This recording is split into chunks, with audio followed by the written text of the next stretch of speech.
cerveja. Essa aqui é possivelmente uma das bebidas mais antigas já produzidas pela humanidade. A gente não sabe nem ao certo quando foi que a gente começou a produzir esse tipo de bebida.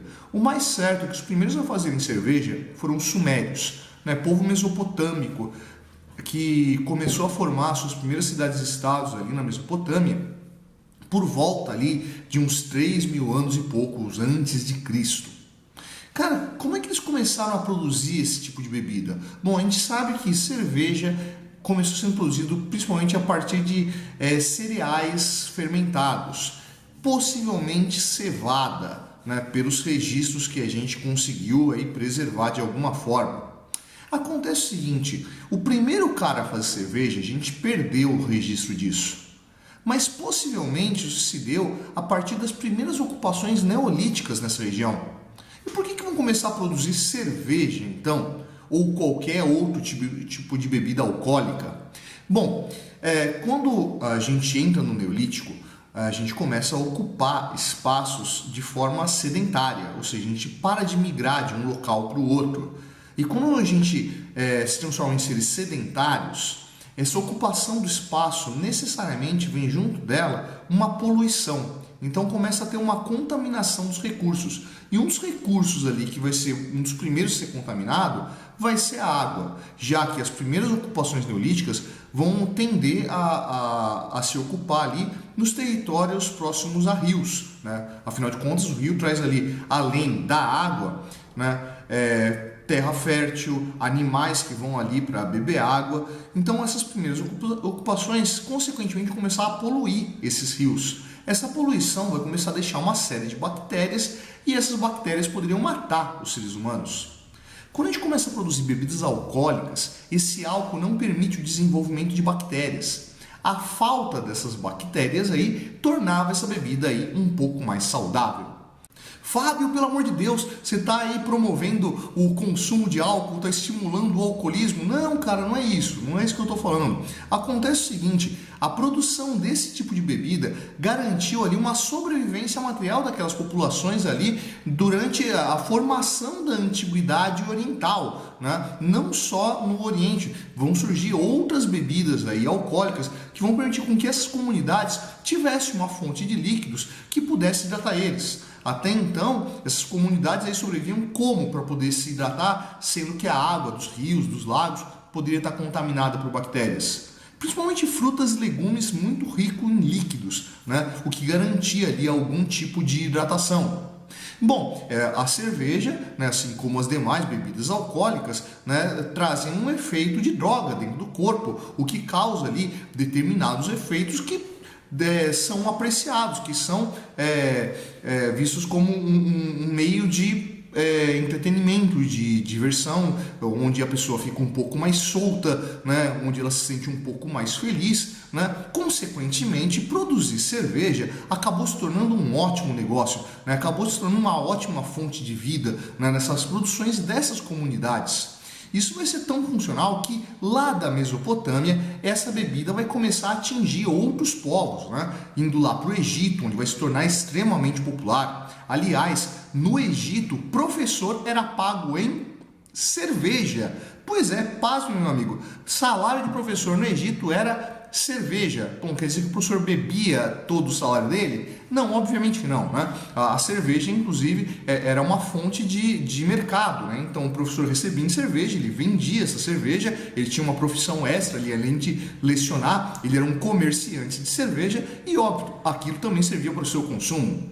O Egito, sendo ali o chamado celeiro do mundo antigo, vai exportar uma série de produtos para todo aquele mundo mediterrâneo, inclusive a cerveja, que vai chegar ali a alguns povos que vão levá-los mais ao norte, onde estavam os povos bárbaros germânicos, que vão desenvolver uma série de técnicas de produção de cerveja. Eles vão adorar esse tipo de bebida aí e vai tornar um consumo cotidiano dessas populações. Pois é, lá em Roma essa bebida aí não fez tanto sucesso, apesar deles produzirem ali com alguma qualidade. Na região da Península Itálica, o vinho vai ser muito mais apreciado. Inclusive, a cerveja vai ser vista como bebida de bárbaro, bebida de selvagem, sendo que o vinho era entendido pelos romanos como uma bebida muito mais refinada, né? Consumir cerveja era coisa de gente de baixa qualidade, de gente selvagem, de bárbaro do norte. Pois é, cara. Mesmo com essa postura dos patrícios romanos, a cerveja vai garantir ali a sua produção dentro de todo o Império Romano e vai se espalhar por uma série de territórios, principalmente pela presença desses bárbaros germânicos e por Roma compor ali um mundo multiétnico e multicultural, onde produtos de diversos territórios circulavam entre eles, inclusive produtos egípcios e produtos mediterrâneos, como as cervejas. Pois é, nessa produção toda, quando chega a Idade Média, quem vai apreciar muito a produção de cerveja vão ser os monges, né? Isso mesmo, os clérigos, né? O pessoal membro da igreja vai produzir e muito a cerveja, que aliás vão começar a acrescentar elementos na cerveja que vão valorizar essa produção, né? Experimentando ali novos tipos de grãos, novos tipos de sabores que poderiam ser acrescentados a essa bebida, e os mosteiros vão ser ali um grande núcleo de produção de cerveja. Pô, mas por que os caras produziam cerveja dentro de um mosteiro? Pô, você vai produzir algo para que o religioso beba? Sim, pois é, entre esse cristianismo medieval aí, que vai ter uma permanência muito clara entre os católicos dos dias de hoje, vai ter ali uma tradição que entre os católicos ainda se mantém, principalmente tem outros ramos do cristianismo, mas os católicos têm isso aí como uma marca da sua cultura, o período da chamada quaresma, né? O que raio que é a quaresma? É a preparação para a Páscoa, né? A Páscoa ali, a festa mais importante do cristianismo, né? Que é a data que marca a ressurreição do Cristo, né?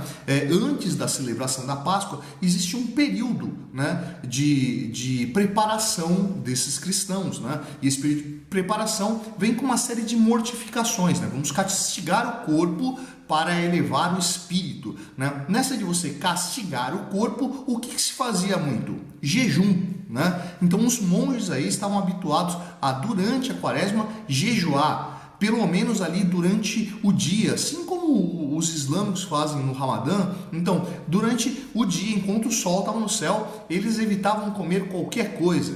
E mais, esses mesmos monges que praticavam esse jejum, eles praticavam ali uma série de atividades, né, produções de hortas, de oficinas, de cozinhas, né? E isso era bastante extenuante. Eles precisavam de algum tipo de alimento. E qual que era esse alimento, já que eles não poderiam comer, tá? Essa bebidinha aqui, que era entendida inclusive como um tipo de vitamina, como um tipo de fortificante. Afinal de contas, era feito a partir de grãos, né? Esses mesmos grãos que eram responsáveis por fazer, por exemplo, o pão, principal fonte de alimento do homem medieval. Então, consumir cerveja não significava necessariamente, então, né, romper com o jejum, porque você não estava comendo, você estava bebendo, você estava tomando ali a sua taça, a sua caneca de cerveja, né, que vai te manter ali com uma certa vitalidade para continuar trabalhando durante todo o dia. Essa permanência dada pelos monges, né, vai garantir que dentro da Europa se pluralize, né, se construa uma série de formas de produção de cerveja de acordo com o mosteiro, de acordo com a ordem, né, e isso, obviamente, vai atingir o mundo comum, né, as pessoas que não eram eclesiásticas, e a produção de cerveja vai ser extremamente popular dentro da Europa, a ponto de começarem a surgir no século XV leis de regulamentação de como se produz cerveja, e isso não era novidade europeia. Se você for buscar ali no Código de Hammurabi, lá da Mesopotâmia, de onde a gente começou o nosso papo aqui, né, lá já existiam regras de como produzir e distribuir cerveja, né, que servia inclusive como pagamento, como falei, que acontecia lá no Egito. Cara, essa produção aí extremamente popular, obviamente, quando se descobre a América, vai chegar à América. E quando se chega à América, se encontra ali outros tipos de grãos para auxiliar a produzir essa bebida, que permanece entre nós aí como objeto de consumo, como uma produção cotidiana até os dias de hoje, com uma série de fábricas, com uma série de empresas gigantescas, assim como as pequenas cervejarias. Afinal de contas, um produto como esse, que nasceu de uma forma bastante rudimentar, obviamente não é de uma produção impossível a um produtor caseiro. Inclusive hoje você encontra aqui no Brasil uma popularização dessas cervejarias artesanais, né, que acabaram ganhando o gosto do público e que vão manter ali essa tradição de consumir essa bebida como uma forma de socialização, como uma forma de encontrar os amigos e degustar uma bebida enquanto você bate um papo animado no seu happy hour. E aí, aprendeu mais essa? Curtiu a aula de hoje? Se curtiu, vai lá embaixo dar um curtir. Não curtiu, vai lá embaixo dar um descurtir. Essa é a Prancheta do Suetônio. Eu sou o professor Fábio. E você, meu nego? Você deveria estar estudando?